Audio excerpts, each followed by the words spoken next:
nosotros podemos modificar. La resistencia no la podemos modificar, no sé, de forma farmacológica, la compliance de forma farmacológica, estas cosas, pero el volumen, la frecuencia y el flujo es lo que podemos modificar, y en función de eso hay que este ventilador igual tiene una fuente de oxígeno, tiene una fuente eléctrica y tiene batería. Y en caso de este ventilador tiene la particularidad que trae un compresor para aire comprimido. Normalmente el aire comprimido se toma de la toma de la línea, ¿entiendes? Él lo trae, o sea, él es capaz de autonomía de aire comprimido para crear la mezcla del aire comprimido. Pero cuando nosotros encendemos el monitor, aparece la pantalla. Esta pantalla que va a arrancar con una modalidad que es la asísto controlada, que es volumen control. O sea, volumen control, que ya no es tan controlado, como se decía antes, sino un volumen control con una sensibilidad, como yo lo había dicho, una sensibilidad para que el ventilador, el paciente no cree disconfort con ese paciente. Entonces, a la hora de seleccionar las modalidades, aquí se seleccionan las modalidades. Model volumen control, ventilación en volumen control, que es la ventilación que nosotros vamos a utilizar para cualquier tipo de paciente que nosotros necesitamos de emergencia poder ventilar. Esa es la ventilación que siempre vamos a escoger. No es ni la SIMB, ni la presión control, ni la SIMB, o sea, por volumen o por presión, ni la espontánea, ni la presión asistida. Las controladas, que son el volumen control y la presión control. O sea, podemos ventilar en presión control. ¿Qué quiere decir volumen control? Que lo que voy a programar es el volumen, la frecuencia respiratoria y esas cosas al paciente. Lo que me pide el ventilador. Cuando voy a ventilar en una presión control, lo que voy a programar es la presión que yo quiero obtener en la vía respiratoria, y ese ventilador le va a dar un flujo de aire hasta que se obtenga esa presión en la vía respiratoria. De hecho, si la selecciono, este es un ventilador inteligente, yo selecciono la primera modalidad y él aquí abajo me ponen los parámetros que yo tengo que programar. ¿Ya? Aquí están todos los parámetros y me quita el que no tengo que programar. Si voy a seleccionar una modalidad en presión control,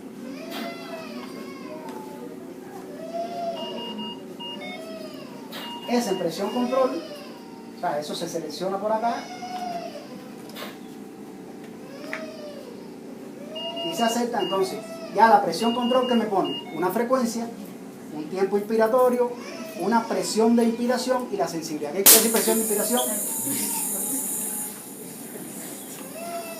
Ese ventilador no es que tenemos recuperación, es el otro que tenemos guardado. Y es una presión. Entonces, si usamos esta modalidad que es la presión control, van a ver que nos cambia los parámetros que hay que programar. O sea, la frecuencia, el tiempo inspiratorio, la presión de inspiración. ¿Qué quiere decir la presión de inspiración? Cuando yo pongo la presión de inspiración, es que durante la entrada de aire al pulmón se va a obtener una presión por ese movimiento de esas partículas.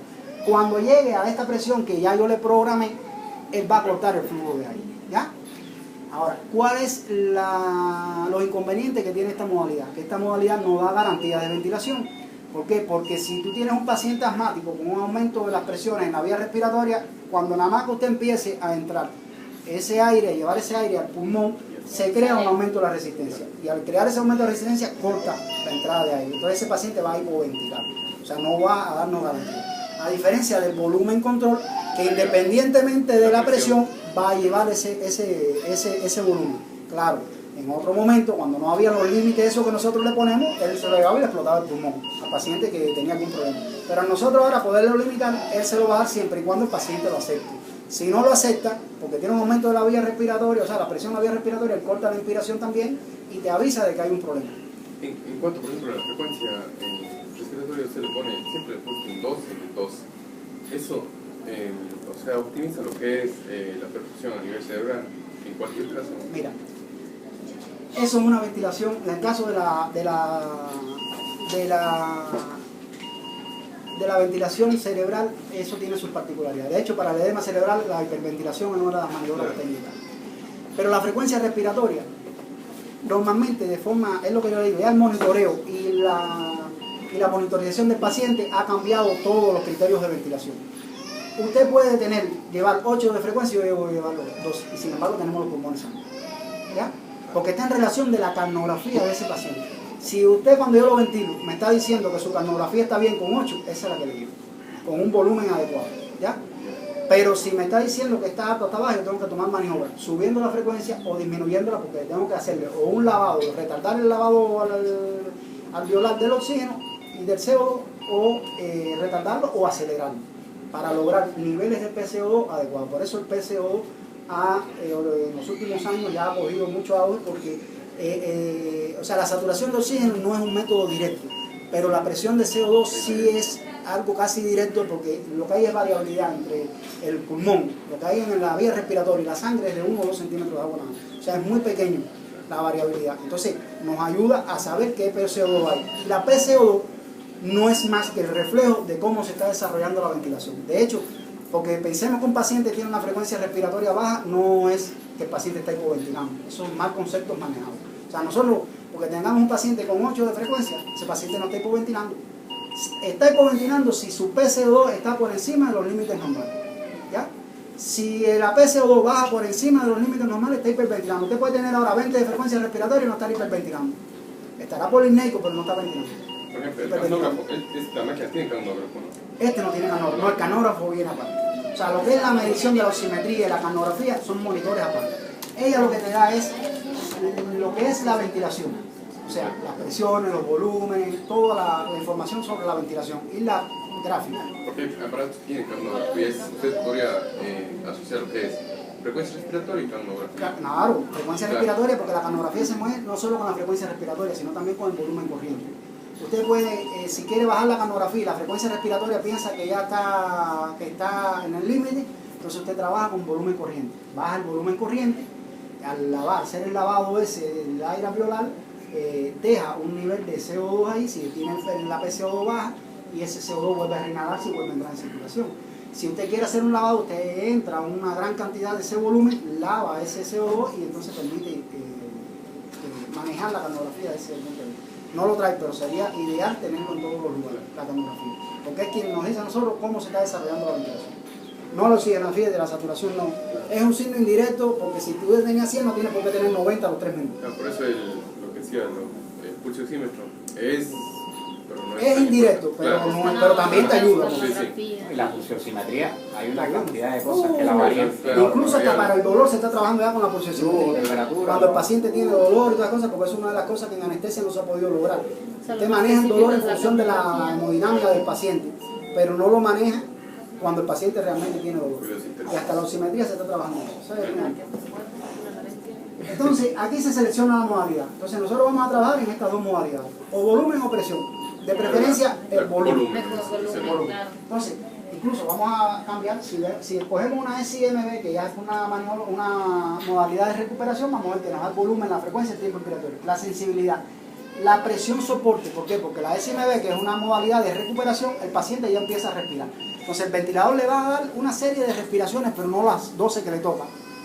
Él va a poner algo y el ventilador le da lo otro. Y cuando él respira, el ventilador entonces le va a ayudar. Este es por ejemplo, el ventilador es el que puede, por ejemplo, una vez respira, le da la respiración al ventilador, y una vez respira el paciente. En este caso se sincroniza con el paciente. Él le va a dar 8 respiraciones si yo se las programo. Pero va a aprovechar, si el paciente respira, ahí se la doy. Entonces él no se la da cuando el paciente está expirando. Que fue en los inicios de la ventilación se crea la IMB, que era ventilación mandatoria intermitente. No se sincronizaba, entonces creaba el disconfort con el paciente. Cuando a él le tocaba el ventilador darle la ventilación y ya el paciente empezaba a expirar, ahí se creaba el disconfort. Entonces se crea la sincronizada. La sincronizada se sincroniza el ventilador y él va a dárselo o cuando el paciente no está respirando o cuando está inspirando en la expiración. ¿Ya? Entonces, en la modalidad volumen control, que es lo que vamos a confirmar, y aquí le ponemos los parámetros. Volumen TIDA, hay que programárselo o hay que calcularlo. Ya se lo calculamos, la frecuencia que le toca, el tiempo inspiratorio, el tiempo de pausa, es el tiempo de pausa que vamos a tener entre la inspiración y la expiración, que es otro de los parámetros que te puede decir, que también está en dependencia del tipo de paciente que tú quieras ventilar, pero con 0.2 está adecuado, o sea que inspire, que haya un 0.2 entre la inspiración y la expiración. ¿Para qué? Para que permita que ese aire entre, se intercambie, que ocurre el intercambio. Porque si usted lo lava rápidamente y lo saca rápidamente, no ocurre el intercambio. Pues esto se puede prolongar en algunas ventilaciones, por ejemplo en el distrés respirador y esto, donde está el intercambio está dañado, pero usted puede mantener más tiempo ahí, el tiempo de pausa con el oxígeno adentro para que se produzca mejor el intercambio. La sensibilidad que puede tenerla en cero, si la tiene en cero, cerrada, la está siendo controlada completa, o la puede poner en -2, por ejemplo. ¿Ya? La PI, si le va a dar la PI, que en el caso de la PI, puede ser un paciente sano, no le da PI, puede dar hasta 5 de fisiológica, y si es un paciente con un pulmón enfermo, con un distrés respiratorio, estas cosas necesitan nivel de PI. Pero eso ya es un poquito más complicado, eso para la ventilación nasal. Siempre tratar de ponerle el cero, porque una PI mandada puede realizar, o sea, puede producir una motor. Y la FIO, 50%, con 50% nosotros ventilamos a un paciente con pulmones sanos. Si la saturación empieza a caer, empezamos a subir sí, por varias horas no hace nada ventilar con oxígeno puro si lo necesita el paciente. Ya después de las 12 horas sí el oxígeno puede hacer daño. ¿Ya? Entonces las primeras horas nosotros aquí podemos ventilar con oxígeno puro, no ocurre nada. Lo otro, bueno, en este caso no, porque íbamos a ventilar, pero la anestesia nosotros si hacemos un lavado de ese con oxígeno puro, quitamos el estímulo del centro respiratorio, que es la PCO2, y entonces después nos da trabajo que el paciente se recupere. Entonces, por eso ustedes ventilaban con oxígeno puro y había que desarmar primero, o sea, mucho tiempo antes para que ese centro respiratorio acumulara CO2 y se estimulara. Entonces, aquí tenemos los modos. Las alarmas, volumen minuto, que no es más que la frecuencia respiratoria por el volumen corriente. Entonces le podemos poner los límites en dependencia del volumen que nosotros le hayamos calculado. Él no nos pide aquí el volumen minuto, sin embargo nos tiene la alarma. ¿Por qué? Porque ella interiormente hace un cálculo y programa y calcula la frecuencia con el volumen TIDA. Y te dice, usted me programó 600 con 12 de frecuencia, le toca un volumen minuto de 10 litros. Ya. Después de 10 litros te voy a cortar la entrada de él. Y él lo corta porque usted se lo limitó. Y sin embargo no se lo pidió. Puede ser que en vez del volumen TIDA se encuentre con un ventilador que le diga volumen minuto. Y a usted le pone el volumen minuto y ella automáticamente dice, lo que le toca es el volumen, si ya le programó la frecuencia y el volumen corriente que le toca en cada respiración, automáticamente ella hace los cálculos. Eso en dependencia de lo que le pida. Y si le pide volumen corriente, generalmente no le va a pedir volumen minuto. O uno de los dos.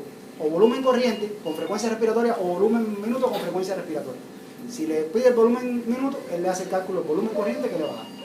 ¿Ya? Entonces, aquí están las alarmas. La frecuencia, la apnea, tiempo de apnea, lo que le había dicho, 20 segundos. O sea, eso es para en caso de que el paciente no respire en las asistidas. Aquí no hay que programar tiempo de apnea, pero siempre va a estar en 20 segundos. En las asistidas, cuando el paciente deja de respirar, el ventilador se va a activar y le va a dar la ventilación que usted le tuvo programada. Ya la presión, el volumen respiratorio, la frecuencia en espontánea, el tiempo de apnea y la FIO2. Realmente aquí el off está cerrado. Lo importante es que el 40%, ya cuando empiece a caerse la FIO2 por encima del 40%, ya. Aquí se programan las alarmas.